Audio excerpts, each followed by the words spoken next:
Welcome to Keeping It Green, a podcast for ornamental plant professionals and enthusiasts, with hosts Margaret Pickoff and Tim Abbey.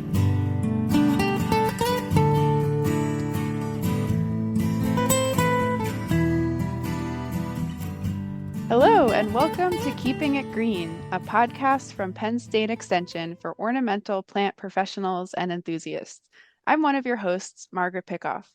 I'm a horticulture educator with Penn State Extension, and on each episode, I'm joined by my colleagues on the green industry team as co-hosts. On today's episode, my co-host is Tim Abbey. Hello, Tim. Hi, Margaret. How are you? I'm doing very well, excited to be here and do another podcast episode. So on today's episode, we're going to be joined by Andrew Bunting from the Pennsylvania Horticultural Society. But before we get to our interview with Andrew, we're going to start out with a little check-in about what we, your hosts, are seeing out in the field or what we're kind of doing at this time of year, which is late July. So Tim, what's going on in your neck of the woods? Probably what's going on in a lot of PA is there's, a sort of light to moderate drought for most of the state. So I've done a number of site visits for some landscaping companies. And to me, it looks like a lot of the weird sort of distortion and browning is all on deciduous stuff is mostly like some drought damage. Other than that, I haven't seen anything too unusual. I did see my first adult spotted lanternflies last weekend, but that was in a county in Maryland that touches Pennsylvania, so like little ahead of us, but maybe over like in the Philly area, like down in that urban heat sink that they have adults already. Yeah, we do. About it. Nice. I'm a knitter and I have been working on this sweater for years now and just like make a little progress at a time. And I pulled out my knitting the other day and there was a dead adult spotted lanternfly in my knitting and How there must fit. have been knitting outside at some point and it jumped in, but that was kind of a funny thing to discover.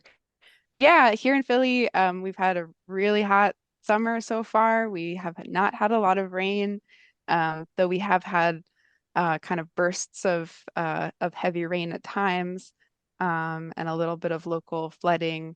But yeah, hot and dry. I was giving a pest walk over at Delaware Valley University the other day, and um, got to talk about beech leaf disease, and which I did not see on the beech trees there in Doylestown, but I have seen it in the area. So it's here, it's in Bucks County. I think it's in Chester County. It's kind of closing in on us. So yeah, it's always a sad topic. We did a whole podcast episode about beech leaf disease with our colleague Emily Swackhammer. So if you're listening and you want to know more about it, that's an emerging Yeah, disease I that's been still haven't really. seen it here in the counties that I cover. I finally saw it in person for the first time up in McKean County, which is Mm, northwest Pennsylvania.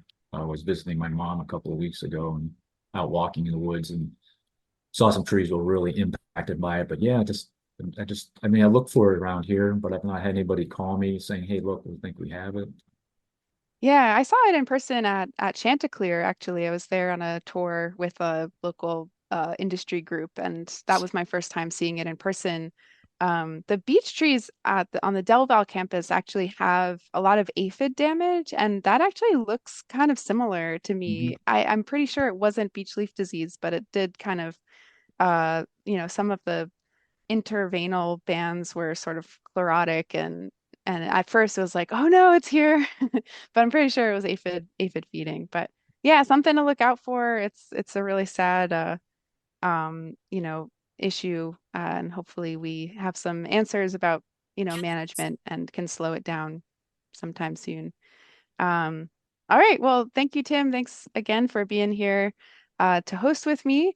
Let's bring on our guest today, Andrew Bunting. Andrew is the Vice President of Horticulture at the Pennsylvania Horticultural Society, or PHS. And Andrew, we're so happy to welcome you on the podcast today. For having me. Yeah. So we would love to hear about your role at PHS. What do you do on a day-to-day basis, and what's the kind of overall scope of your work? Yeah, so at PHS, I really get involved in all the major departments of PHS. So I advise with public gardens and landscapes and kind of do the same for the flower show. And then also, maybe to a lesser degree, but I do advise in our department called Healthy Neighborhoods and help with the tree program, help with selection of street trees. I do a lot of communications work, so appearing on podcasts and things like that. But I also do quite a bit of writing for PHS. I write, help with blogs. I write for our members' newsletter. I write pieces for external publications. I do quite a bit of that. I also do quite a bit of lecturing as well, and then also helping to create kind of educational content. So at the flower show, we had a new series last year called Know to Grow, where we had 3 free lectures every day of the flower show. In total, there was 30. And then we just started under the same name, a monthly webinar series. And so I get all the speakers for both of those, and then for other educational programming at PHS as well. Cool. It sounds like a neat mix of horticulture and communications and educational outreach. And so your background is in horticulture? Yeah. Yeah. Can you tell us? I know that you've had some experience at public gardens, and can you tell us a little bit about how what led you to this kind of work and where you've worked before? So I probably like a lot of young horticulturists, where I was influenced both by, my grandparents who were farmers in Nebraska, and then my mother, who was more of a ornamental gardener. And at the time, we were living in Northern California, so I enjoyed gardening with her. And luckily, I went to a high school that actually was big enough that had some horticulture classes. And then I went to a junior college that really had a good horticulture program. And then just kind of, I did an internship at the Morton Arboretum, which is west of Chicago. And that kind of piqued my interest in the public gardening realm. And that's just kind of where I went from a career point of view. I did a bunch of different internships at Botanic Gardens and Arboreta. And then my first job was out here in Delaware County at the Scott Arboretum of Swarthmore College. I worked at Chanticleer, as you mentioned, for a little bit as it was transitioning from from a private estate to a public garden. And then worked 2 different times at the Scott Arboretum as curator for 27 years. And then went to the Chicago Botanic Garden, and then back to this area for the job that I currently have. Great. You, Go ahead, Tim. sorry, for our listeners who aren't familiar with PHS, can you give like a little history and then I guess like the mission statement for? That's good, because PHS has been around almost 200 years. We were founded in 1827, so we're just a few years shy of 200 years. And we've been a lot of things over the last 200 years. Today, PHS's mission is to advance the health and well-being in the Philadelphia region through horticulture. And we do this through 4 major impact priorities. So creating healthy living environments, increasing access to fresh food, expanding economic opportunities, and then building meaningful social connections through horticulture. And we do that through 3 major programmatic channels. So public gardens and landscapes. We maintain about 20 gardens and landscapes, mostly in the city, places like Philadelphia Museum of Art, Logan Circle, Rodin Museum. We also have a public garden, Meadowbrook Farm, just north of the city in Montgomery County. Then we have Healthy Neighborhoods, which is our street tree program, community gardens, cleaning and greening vacant lots, and workforce development. And then the last big programmatic arm is the Philadelphia Flower Show. For those the first two ones, like the gardens, to get them up and rolling and then sustaining, is that done mostly through like volunteer members of the Hort Society, or do you actively just go out and recruit like neighborhood people to kind of take an active role in their community? Yeah, it's actually most of those are maintained through our own dedicated staff, plus subcontractors, plus volunteers. So we have volunteer groups that work in some of those, like the Azalea Garden, which is adjacent to the Philadelphia Museum of Art, the Navy Yard. We also maintain the front gardens at the Eastern State Penitentiary, Meadowbrook Farm. Some of them have volunteers, some don't. But most of them are touched regularly by either our own staff or subcontractors. Okay. So it seems like the current mission of PHS is very there's a kind of a social responsibility, social justice portion to it, very much community building. I know there is an emphasis on diversity, equity, and inclusion, and kind of equity within the horticulture space. And then you had mentioned, efforts to clean and green vacant lots, and so I kind of wonder, so going back all the way to the beginning, I'm kind of curious how the mission of PHS sort of shifted over time. Has it always been sort of dedicated to the well-being of Philadelphians through horticulture, or was it more of a, let's appreciate horticulture together. Let's, how in your knowledge, how has the mission kind of shifted of the organization over time? I think it shifted probably about, say, 40 or 50 years ago. A lot of the Philadelphia greening aspect of PHS was led under the leadership of Jane Pepper, who was president and CEO for about 30 years, and she retired 15 years ago.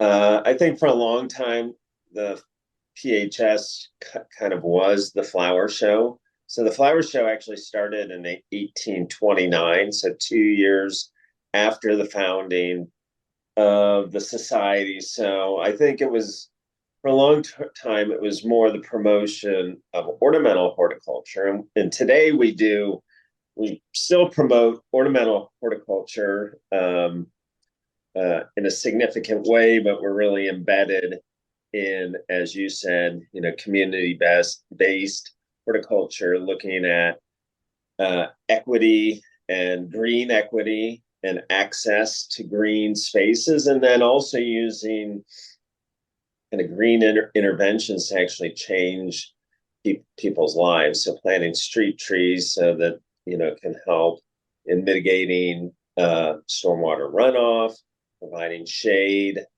in parts of the city. If you look at a map of the city and you look at where there are all sorts of equity issues, it's just the green equity issues are part of that. So, in the wealthier parts of Philadelphia, say in downtown Philadelphia, there's, pretty good tree canopy, especially in like Rittenhouse Square, Washington Square, kind of the big parks, and then down, Spruce Street and, all those streets in Center City. And then you go to places like Hunting Park, Nicetown, Tioga, Mantua, and the tree canopy might be less than 1%. So an ideal is, it depends what reference you look at, but it can be between 20 and 35%. And in these parts of the city, it might be 1% or less. So we really see a lot of these, green interventions as tools to really creating a more livable environment. And trees is one of them. Access to fresh food through community gardens is another one.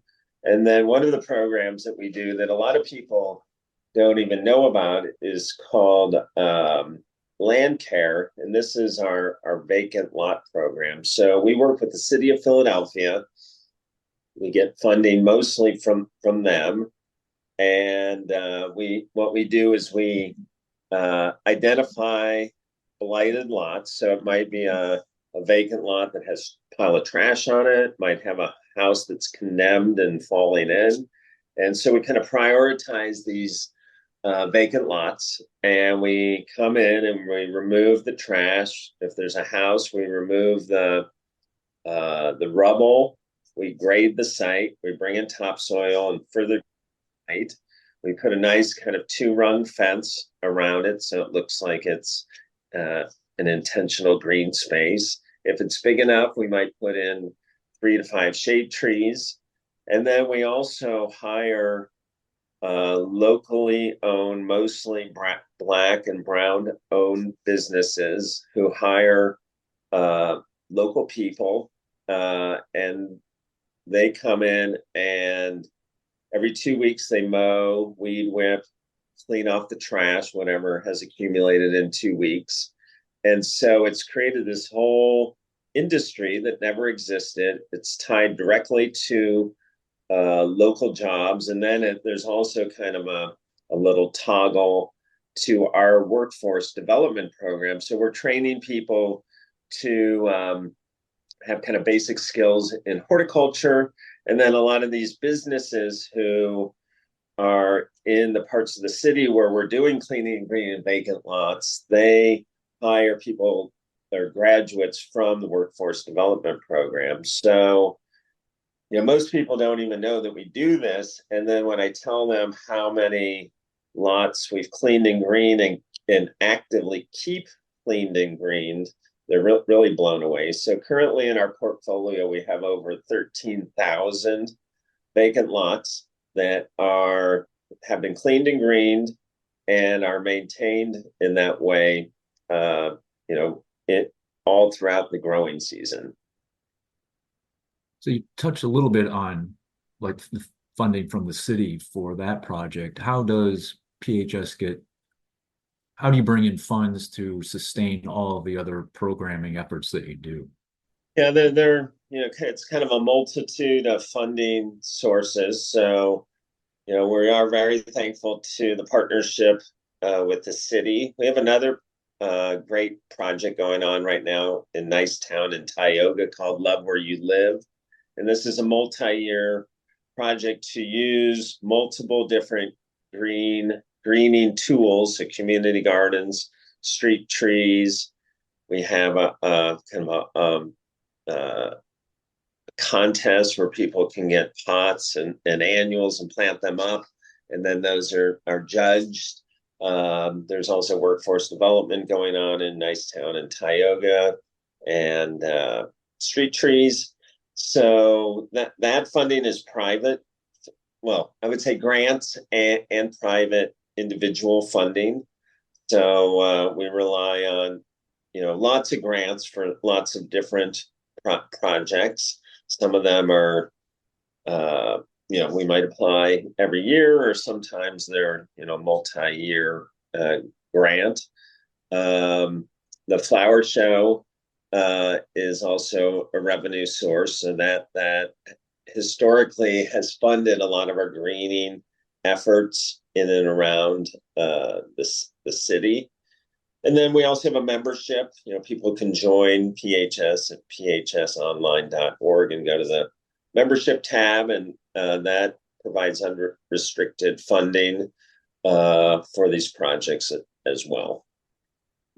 Yeah, I want to kind of build off of that a little bit. I live in South Philly, and just as a Philly resident, I can attest to the fact that the reach of PHS is very great, and you'll often come across you know, a lot that had been vacant or, you know, uh, kind of in a little bit of disrepair, and then starts looking nicer, and you get a little bit closer and you see the PHS, you know, oh, PHS is involved in this. So I'm constantly coming across PHS projects just walking around Philly.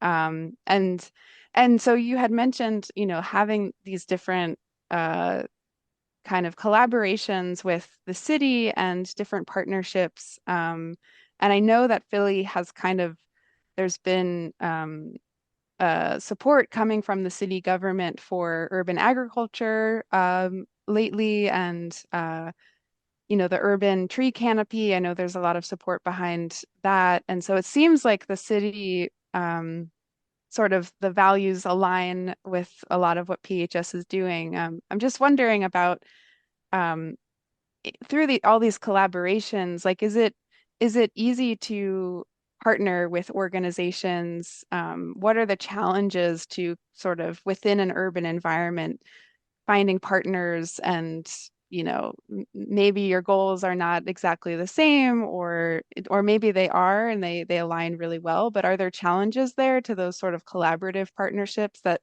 seem to be a really big part of what PHS does? Well, we've always valued partnerships, so we can't do all that we do without our partners. So, you know, community gardens, those are not our community gardens. We partner with 180 community gardens throughout the city. So we know that it's really incumbent upon us to first and foremost build meaningful relationships. So that might be at a, you know, at a city government level and maybe at a real micro level. We work with throughout the city. There, almost every little neighborhood has what's called a CDC, which is Community Development Corporation. So we work with them very closely, and oftentimes you know, we might contract with the CDC to help us execute the work that we need to do in the various neighborhoods, because they're probably all going to have even a better relationship with the community than we might. But since we have been building these community partnerships for so long, we're seen as a trusted and a valued partner. So a lot of times institutions come to us that might be thinking about doing a project. A really good example is Drexel came to us maybe 3 or 4 years ago, and they wanted to create a garden, which is now called the Gateway Garden, which is where JFK comes into market, which is kind of, you know, kind of the front face of Drexel. And they came to us because they knew that we were, you know, well known throughout Philadelphia, and that we have great brand recognition as well. So, you know, they kind of sought us out, and now we have a great partnership with Drexel as well. So, you know, we take into account a lot of things, and know that all the work that we do can only happen if we have a meaningful and trusted partnership. You know, and a lot of trust has to come from the other partner towards us, and then it, you know, it constantly is changing and constantly needs work, because people come and go, or issues come up that need to be figured out. But if you have a good partner, then you know that you can get over almost any obstacle. I got a question that's a little more sort of fine-tuned. The work you're doing with like the kind of regreening these, like the vacant lots and the street trees work, do you promote that to the people where you're trying to get into those areas to kind of say like how particularly trees can help with the cooling effect due to like global warming, particularly being like in that urban environment, which heats up much greater than being out in an open space? I'm just trying to, if you have to like sell something to people, is that one of the things that you would bring up with them? Definitely. So and every tree has to be approved by the homeowner. Some people don't want trees. Some people see trees as, they might think that it's, going to clog up their sewage system or their water pipes. So we talked to them about that. Some people equate trees with maybe a place where somebody might hide behind, so that there could be safety issues that are need to be considered. But yeah, we talk about shading and the reduction of temperatures during the summer, and then we also talk about stormwater reduction, which trees play a significant role in. We also talk about the beauty of trees. One of the things that has happened over the last several years, especially with the vacant lots, is we've worked with Dr. Eugenia South at Penn, and what she has done is so we have all of our assets, let's say our trees, our vacant lots, our community gardens, and our public gardens are all mapped at different levels or different layers in GIS. So she has access to all that data, and what she's then done is she's overlaid health data and crime data and all sorts of other types of data. And if you're in fairly close proximity, especially to these, she's just mostly looked at the cleaned and greened vacant lots. And what she's found, if you're live within fairly close proximity to these cleaned and green vacant lots, that violent crime goes down by 27%. A whole host of mental health issues like anxiety, feelings of depression, etc., go down by almost 70%. And then, there's also lots of other scientific data that has shown that, if you're walking in a total asphalt urban area, that, the way your brain reacts to that is one way. You go into a green space and it reacts, in a more positive way. And then, also, trees and greening can add to the value of properties. Now that's a tricky situation and a bit of a slippery slope, in that we've also are always very conscious of gentrification and wanting to improve a neighborhood and make it a livable environment for the people that live there, but not be the kind of tipping point for mass gentrification either. So it is something that we don't take lightly, and that we're considering and thinking about all the time. Some of the green lots do get developed. Ultimately, they're still owned by somebody. So if somebody comes and pays the taxes and takes back essentially ownership, they can sell the lots, and a lot of the lots do get developed back into housing stock, which is okay, because without houses and without shops and without stores, they really aren't neighborhoods. So that's just inevitable. That happens, and we can't really do much about that. But our goal is to continually clean and green vacant lots, and even though we've cleaned and greened 13,000, it's estimated that there's up to a total of 40,000 vacant lots alone in Philadelphia. So there will be, for some time or the foreseeable future, opportunities to clean and green more vacant lots. And then there's other communities in Delaware County and nearby, or in New Jersey. Camden has lots of vacant lots, Chester, Darby, Coatesville. There's lots of areas that could use this kind of greening intervention. Yeah, I'm glad you mentioned that sort of challenge between neighborhood improvement efforts and greening and there is kind of this constant threat of development and gentrification that's happening really quickly in Philadelphia. And that does sound like a huge challenge. People like to live where there are beautiful gardens and tree cover, and they're drawn to those areas. And that does seem like um, a really difficult challenge. I do, since we are an ornamental plant podcast, I do want to spend a little bit of time talking about the flower show because that is what a lot of folks associate PHS with. That's the kind of people come from all over to attend the flower show, and also the gold medal plant program.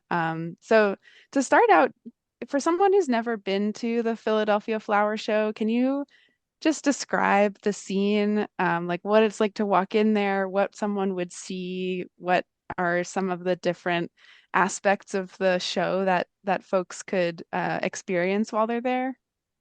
Yeah, I would say for the first time visitor, they'll find it to be, like something they've never seen before. It's the largest indoor flower show in the world.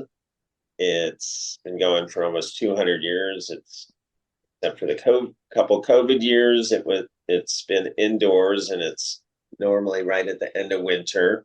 So it's kind of a totally immersive horticultural experience. And really, to see it all, you need to spend an entire day there, and they'll see major landscapes and gardens, and also florists. There's some major floral designers. That's kind of one section. There's another section that's kind of smaller educational exhibits. So we'll have like a exhibit from Temple Ambler. You mentioned Delaware Valley University. They do one almost every year. Mercer Community College in New Jersey. So several schools do them. We also had the U.S. Geological Survey did an incredible display on native bees. That was Sam Droege from there that did that. So there's kind of these educational exhibits. And then what a lot of people come to the flower show for are the competitions. So it's almost kind of like a county fair, but instead of cantaloupes and tomatoes being judged against each other, we have over, I think, 300 classes of indoor plants. So it could be forced bulbs. It could be, I think just in cactus and succulents alone, we have 35 or 40 classes. There's aeroids, there's gesneriads, there's topiaries, there's terrariums, and on and on and on. If you have a plant, we have a class for you at the flower show. And then there's other competitions, like there might be a whole class on front stoops or backyards or containers on your deck. And then there's all sorts of floral classes. There's photography, there's pressed plants, there's the miniatures, which are a big favorite. So there's all these competitive classes that run and change throughout the 9-10 days of the flower show. Then there's a huge vendor section. So if you like to shop, there's endless opportunities for horticulturally related products, plants, and other things as well. And then we also use it as our biggest educational platform. So hopefully people will just be, in awe and inspired by and educated by the major landscapes. For example, all that stuff will be labeled. All the plants in the horticourt, that's the area where individual plants are judged against each other. They're all labeled.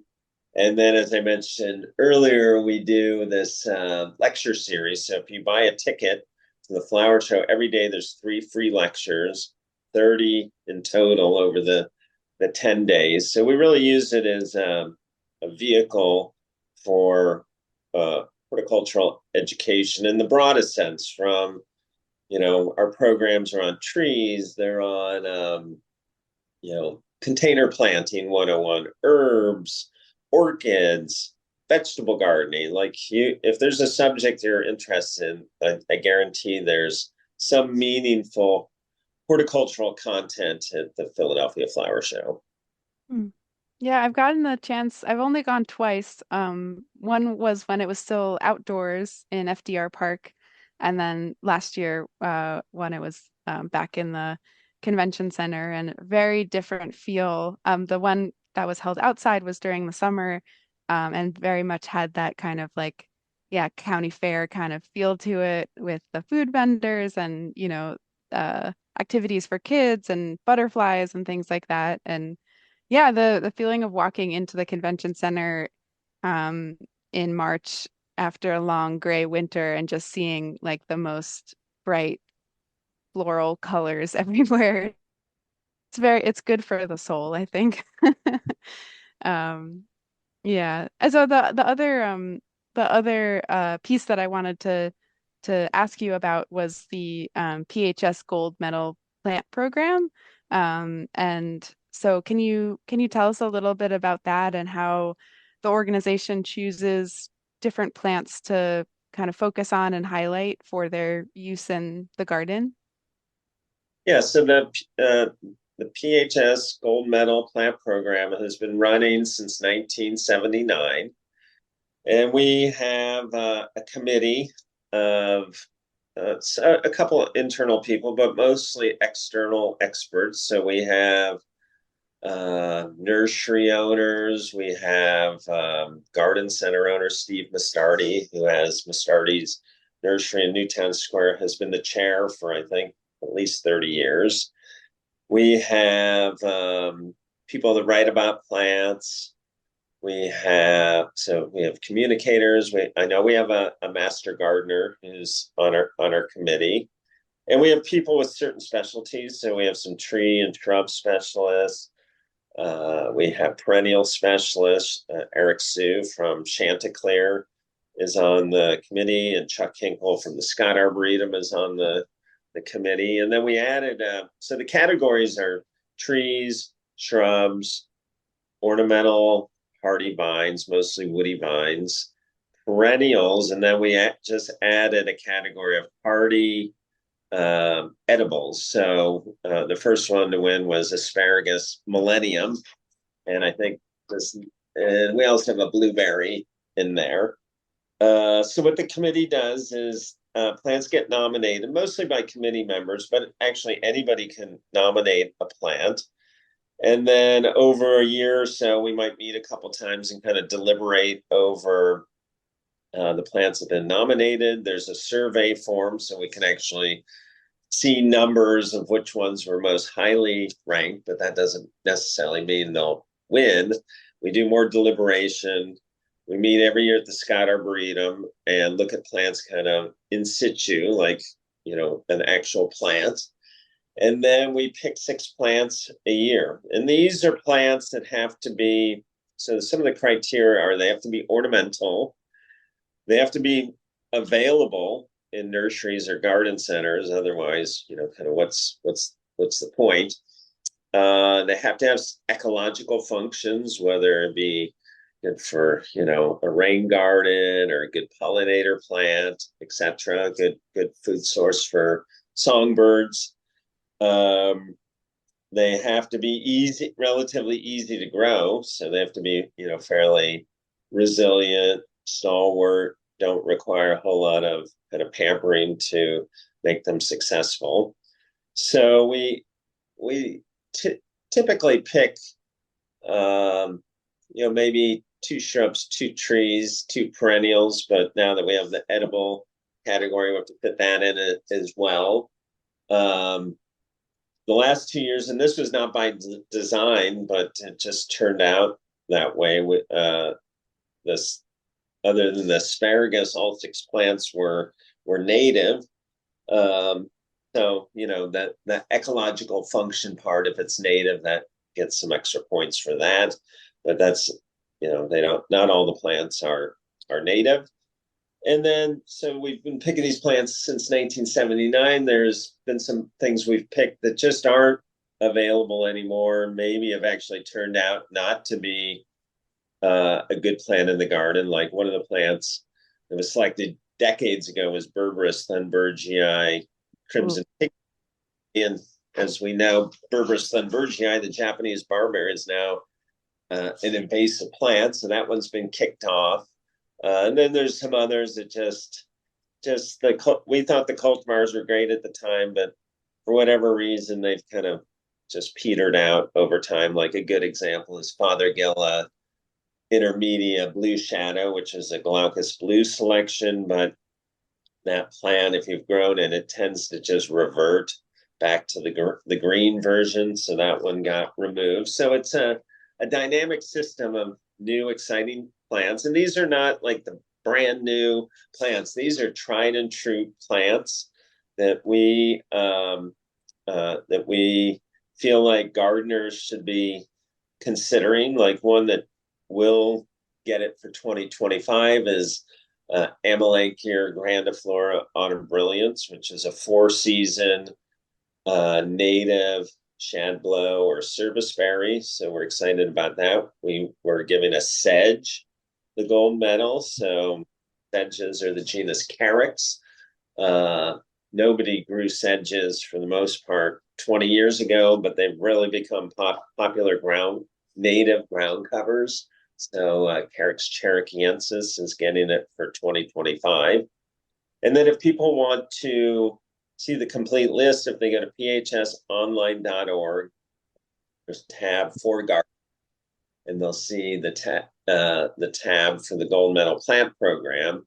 And in there is a searchable database. So if you want to see, all perennials with purple flowers that are deer resistant, you can do these kind of modified sorts. So that's a really good tool, is that database. We keep it up to date. We have all sorts of searchable criteria, from pollinators to deer resistance to native to fragrant to great street trees and so on. And then there's pictures in that database as well. So I think it's a really great resource for gardeners, especially in the Mid-Atlantic. But it's not, I wouldn't say it's only for gardeners in the Mid-Atlantic. I really think that anybody in the eastern half of the United States, maybe not including Florida, that the information is mostly applicable. So I think it actually has a wider reach than just the immediate area.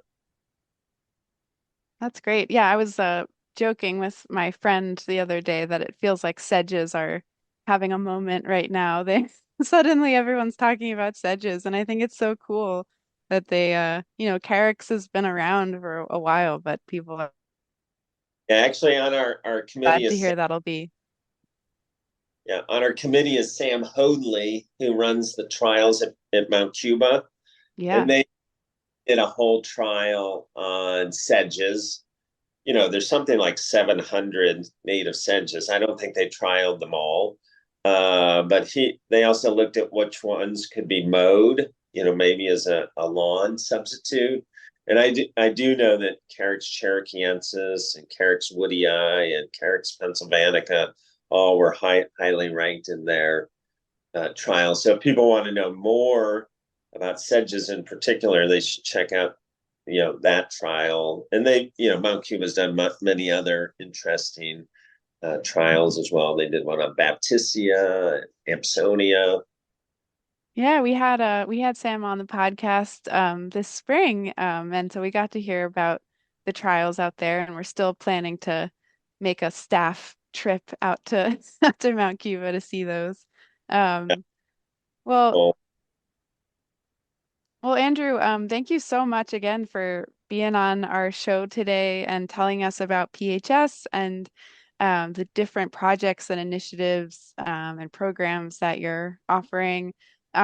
We always like to ask our guests before we end the show what they like to do when they're not working. So, yeah, what do you do when you have a day off? when I have a day off, I garden. So I'm fortunate that my profession is also my pastime and my passion. I would say when I'm not gardening, my mother who lives nearby, she really enjoys watching the Phillies on the TV. So I go over there quite a bit and watch the Phillies with her. So maybe the Phillies in the summertime are a close second. Yeah, well, they're having a great season, so it's easy to get excited about them.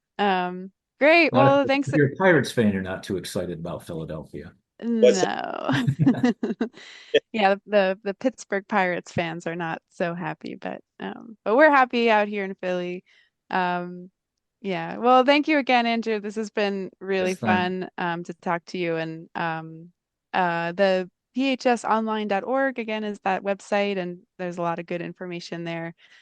So we'll see you again next time. Thank you for having me. Thank All you. right. Take care. Bye-bye.